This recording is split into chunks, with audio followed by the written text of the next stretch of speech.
Okay, folks, the capacitor is finally complete. So as you can see, we got a full 1.5 PVC. Well, it's no longer 1.5 inches. It's larger than that. It's like maybe like 2 inches, a little over 2 inches, 2.25. After it's all wrapped, and you just once you rolled it, you just once it's tightly rolled, you just tape it all up. And there you go, your finished product with the with your ends there to hook up to your capacitor bank. Now, I'm going to do a test and see and make sure this capacitor is good that I built. Just to verify it has a capacitance. So here's a multimeter, and here I'm going to hook it up now. So, as you know, an AC capacitor can be converted. AC capacitor could be a DC capacitor, a high voltage capacitor anyways. The lower voltage capacitors that are DC, you wouldn't be able to fabricate that at home yourself. There's chemicals in them and so forth, special dielectrics between the plates. In order to get conductivity through and capacitance with the capacitors. But higher voltage capacitors are easier to build. Here we go. So here's the multimeter. Switch it to capacitor. And now we can see. There we go. It's like I was telling you, 100 nanofarad range, and that's what all my capacitors are. They're a little over 100 nanos. They're 120, 125, but they're all pretty much a little over 100 nanos. They're 115, 120 nanos, but no more than they're never any higher than 120, 30 nanos. So they're all pretty balanced there for the size that I'm building them. So you can see NF, and when I take, I'll take one of these leads off, and see, practically nothing. When I put it on, see, even I put my fingers on it, I have a bit of capacitance. See, as I'm touching it, as I'm showing you here. Your body has resistance, so through resistance there is some capacitance. So there you go, 128 nanofarads, and I'll be mounting this now onto my capacitor bank. So I'm sure everybody would like to see that, me mounting a capacitor onto a bank. It's pretty simple. I just grabbed some tie wraps, and as you can see, I'm slowly adding to my rebuild bank. So here's the capacitor, and I'm just gonna stick it into a spot where there's holes. Oh yeah, I put holes there.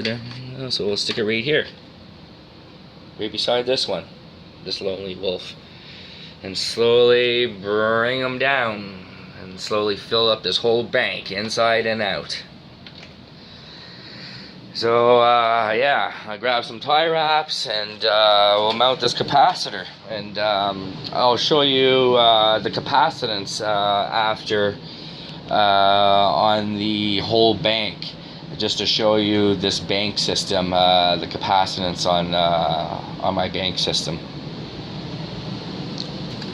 I grab some tie wraps. I know, my shop is a mess. Typical guy, electronics all over the place. Always building something.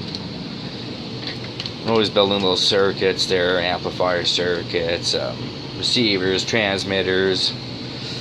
This is a little microphone circuit. Actually, it's you can talk into it and hook up a speaker to it. And, yeah, fun stuff. So here's some tie wraps.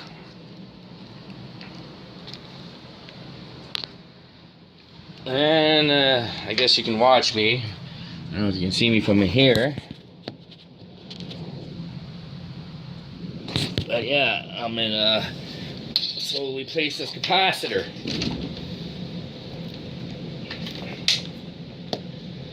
So this is a little tricky here.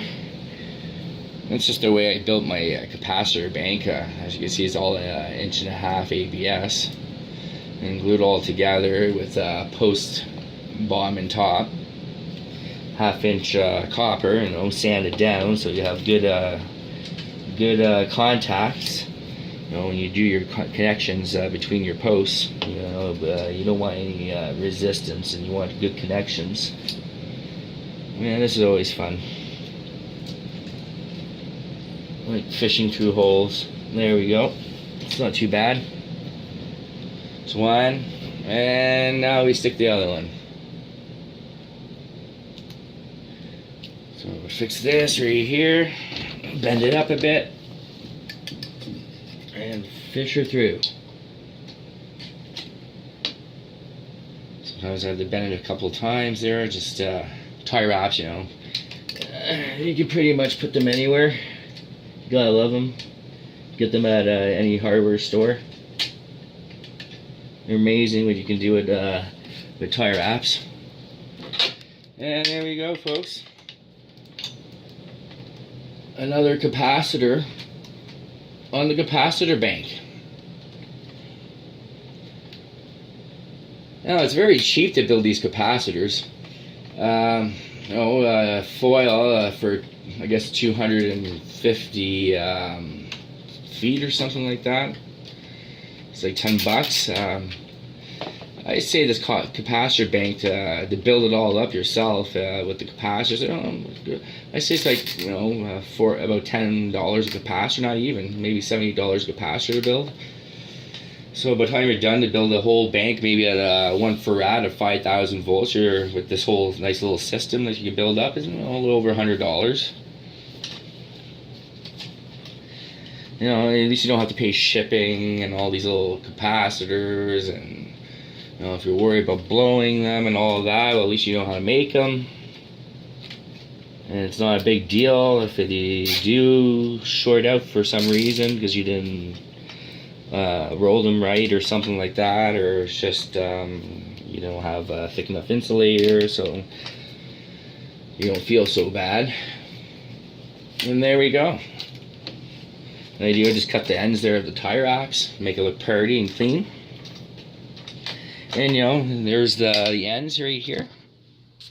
So we just take one of these ends, stick one end here, tighten it down, and just take another end and just put it on a top post right here. See, I have some holes, so I can just add another screw and just mount it the same way how they're all mounted. There you go, folks. There's another capacitor. And after this video, I'll show you the capacitance what I have so far on 8 capacitors. I'm pretty sure with these 8 capacitors, we should have close to 1 microfarad, let alone with the microwave capacitors there in series 2. That are, I believe, 0.73 nanofarads, so pretty close themselves to 1 farad. There you go, folks. Back to the drawing board. Next will be how to play with mots and how to wire a mot for high voltage sparks. There you go, folks.